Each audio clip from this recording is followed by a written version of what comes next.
Olá, amigos, bem-vindos ao Daily Devotions, o devocional diário da De Gravataí, a nossa igreja, a nossa família. É uma alegria poder, então, chegar nesse 14º dia do ano e do último mês do ano. E também iniciando um dos livros de grande repercussão, conhecimento. Quem não conhece a história do profeta Jonas, desde a escola dominical, desde criança, né? Principalmente aquela grande efeito, né? do grande peixe que engoliu o profeta e ele ficou ali dentro, né? do ventre daquele grande peixe 3 dias, 3 noites.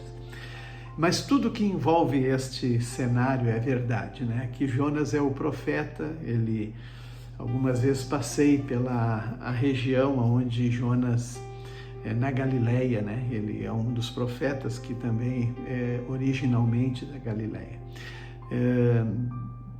Mas é ele que recebe a missão, a ordem do Senhor, a mensagem para ir até Nínive. Nínive era uma das cidades enormes, né, para aquela ocasião, mas também muito rebelde, muito cruel, muito perversa, como diz a palavra.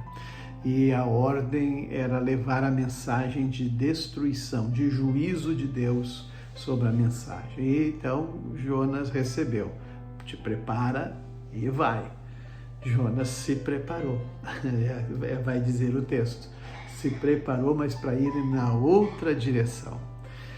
Ele desobedece à ordem do Senhor, toma um barco, mas no texto vai mostrar também que Deus é Deus que domina todas as coisas, o vento, o mar, tudo está no controle do nosso Deus, pois ele manda um forte vento, vem a tempestade, todos estão ali pensando que não vão suportar, e Jonas se identifica, né, que ele serve o Deus que está provocando toda aquela coisa espantosa.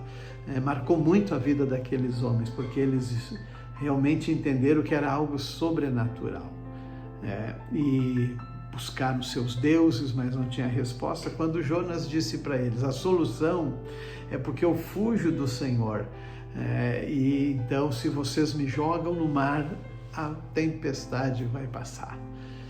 E aquilo foi um testemunho, na verdade. Deus usou esse cenário para mostrar qual era o Deus verdadeiro que estava provocando, né, estava no controle de tudo. Quando jogam Jonas, a tempestade acalma e os marinheiros se convertem ao Senhor.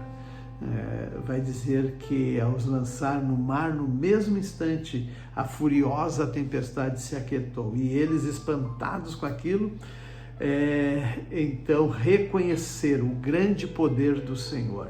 E então ofereceram sacrifícios ao Deus de Jonas, ao único Deus verdadeiro, e firmaram um compromisso de servi-lo. Não foi um testemunho tremendo? Que coisa linda, né? Mas Jonas com isso pagou um preço, né? E lá do interior do ventre daquele peixe, aquele cheiro, sabe lá o que situação era naquele lugar, mas ele chega a expressar: do ventre da morte, do ventre do inferno, eu clamei ao Senhor. E Deus ordenou então que o peixe lançasse Jonas, né, e deu a ele uma outra oportunidade. Aí sim Jonas foi. E quando Jonas declara a mensagem ao povo de Nínive, com cerca de 120 mil habitantes, ora, eles respondem à mensagem positivamente, se arrependem, vestem-se de sacos, jejuam, desde os animais a todos, e o Senhor então perdoa, tem misericórdia. Aí Jonas fica irado, irado por Deus ter mudado, né, o juízo. E aí o Senhor pergunta: mas tu acha justo ficar irado, né, por esse povo ter se arrependido? Pois então Jonas vai para um canto, faz algum lugar ali para ele, Deus faz crescer uma planta que cobre ele para proteger do sol, mas vem o vento e aquela planta se vai, o sol lhe castiga e ele ficou agora irado por conta da planta. A planta não podia, ter se ido. E Deus diz, mas tu acha justo ficar irado porque a planta morreu?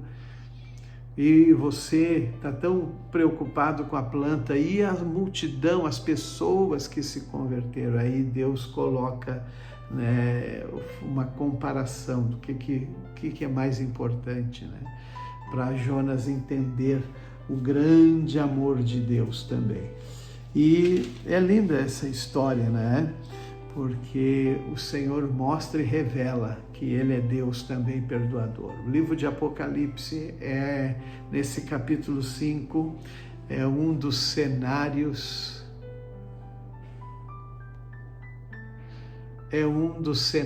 mais extraordinários que eu vejo no livro de Apocalipse, porque João, ele vê o Senhor assentado no trono e o livro atado com 7 selos por dentro e por fora. Ninguém era digno de abrir o livro.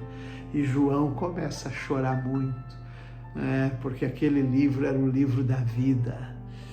Mas ninguém podia abrir, mas então um dos anciãos, porque aqui no cenário vai mostrar os seres viventes, os anciãos, e um deles fala com João, não chores, porque nós temos o Cordeiro de Deus, o leão da tribo de Judá. Ele que foi morto e vive, ele é digno de abrir o livro, desatar os seus selos. Só Jesus, porque pelo seu sangue ele comprou as pessoas de todas as tribos, línguas, povos e nações. E ainda ele via os anciãos com harpas e taças, cheia de incenso, que era as nossas orações, as orações dos santos. É lindo demais. Eles entoavam um cântico novo. Tu és digno de receber o livro, de abrir os seus selos. É maravilhoso. Eu amo essa passagem do livro de Apocalipse. O Salmo, ele agora, o penúltimo Salmo do Cântico dos Degraus, o Salmo 133, ele fala da dádiva, do povo se chegar junto para a adoração no templo, vindo em unidade. Como é bom os irmãos viverem em união.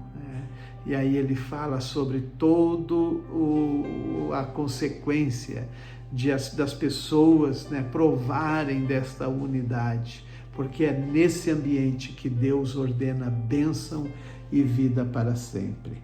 Provérbios, eu deixo a última parte que diz: o justo despreza o injusto, agora o perverso despreza o íntegro.